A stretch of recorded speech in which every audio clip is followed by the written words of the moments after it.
मैं रवि हूं। हैदराबाद के एक बड़े अपार्टमेंट कॉम्प्लेक्स में चौथी मंजिल पर अकेला रहता हूं। ये एक आम शुक्रवार की रात थी। ऑफिस का काम ज्यादा होने के कारण घर आने में देर हो गई थी। लगभग रात के 11 बज रहे थे। बाहर जाकर खाने की हिम्मत नहीं हुई तो स्विगी से अपनी पसंदीदा बिरयानी ऑर्डर की। ऐप में डिलीवरी बॉय नाम सुरेश दिखा रहा था कि लोकेशन ट्रैक कर रहा था। वो कॉम्प्लेक्स के गेट से अंदर आता हुआ दिखा। सोचा चलो और 5 मिनट में आ जाएगा। मेरा फ्लैट चौथी मंजिल पर है।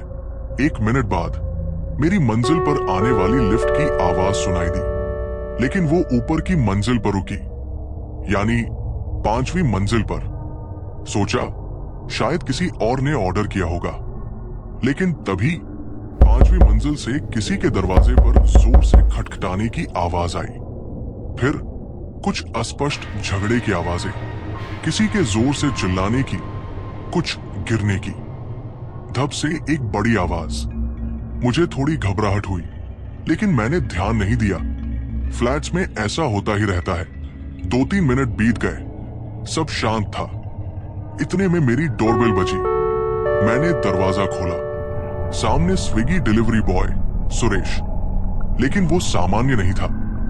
उसका चेहरा सफेद पड़ गया था, पीला सा दिख रहा था। पूरे शरीर पर पसीना आ रहा था। हाथ थोड़े कांप रहे थे, ऐसा लगा। अन्ना, आपका ऑर्डर, कहते हुए उसने मेरे हाथ में बिरयानी का पैकेट दिया। आवाज भी थोड़ी कांप रही थी। सब ठीक तो है भाई, ऐसे क्यों हो? मैंने संदेह से पूछा, वो मेरी आंखों में देखे बिना ही। हाँ, कुछ नहीं सर, कुछ नहीं, बुदबुदाया। पीछे मुड़कर जल्दी से लिफ्ट की ओर भागा। उसकी घबराहट देखकर बहुत अजीब लगा। दरवाजा बंद करके अंदर आया। हाथ में बिरयानी का पैकेट पकड़ा दो। वो ठंडा लगा, लगभग ठंडा हो गया था। इतना ही नहीं, पैकेट खोलते ही एक अजीब सी गंध, लेकिन कभी न आने वाली एक तरह की गंध। मुझे क्यों न जाने खून की गंध याद आ गई। उस डिलीवरी बॉय का व्यवहार, 5वीं मंजिल पर सुनाई दी आवाजें, ये ठंडी बिरयानी, वो अजीब गंध, सब मिलकर मेरे मन में एक अनजाना डर पैदा कर रहे थे। उस रात ठीक से नींद नहीं आई। खिड़की से देखा तो 5वीं मंजिल की बालकनी अंधेरी थी। अगले दिन सुबह वॉचमैन और पड़ोसियों से पूछा कि रात को कोई झगड़ा हुआ था क्या। उन्होंने कहा नहीं जी, लेकिन वॉचमैन थोड़ा हिचकिचाते हुए बोला, रात 5वीं मंजिल पर कोई जोर से चिल्लाया था, ऐसा किसी ने बताया था सर, लेकिन फिर शांत हो गया। किसी ने कंप्लेन नहीं की। उस शाम मैंने अपने अपार्टमेंट के व्हाट्सएप ग्रुप में एक मैसेज देखा। पता चला है कि कल रात 5वीं मंजिल फ्लैट नंबर 502 में कोई बेहोश मिला था।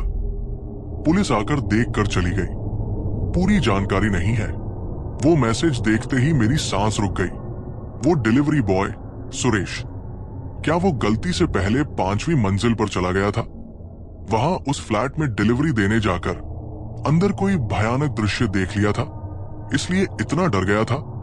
वो ठंडी बिरयानी, वो गंध, क्या उनका वहां जो हुआ उससे कोई संबंध है? या कहीं वो डिलीवरी देने गया था, वो इंसान तो नहीं था? किसी और चीज को डिलीवरी दी और उसकी वजह से इतना डर गया? ये सोचते ही शरीर ठंडा पड़ गया। उस दिन से रात को अकेले होने पर डोरबेल बजती है तो डर लगता है। स्विगी ऑर्डर करने से पहले भी 2 बार सोचता हूं। खासकर 5वीं मंजिल की तरफ से कोई भी हल्की आवाज आए तो मेरी धड़कन तेज हो जाती है। उस रात 5वीं मंजिल फ्लैट नंबर 502 में असल में क्या हुआ था? उस डिलीवरी बॉय ने सच में क्या देखा था? इन सवालों के जवाब शायद कभी नहीं मिलेंगे। अगर आपको इस तरह की डरावनी कहानियों में दिलचस्पी है तो इस चैनल को सब्सक्राइब करें और इस वीडियो को लाइक करें।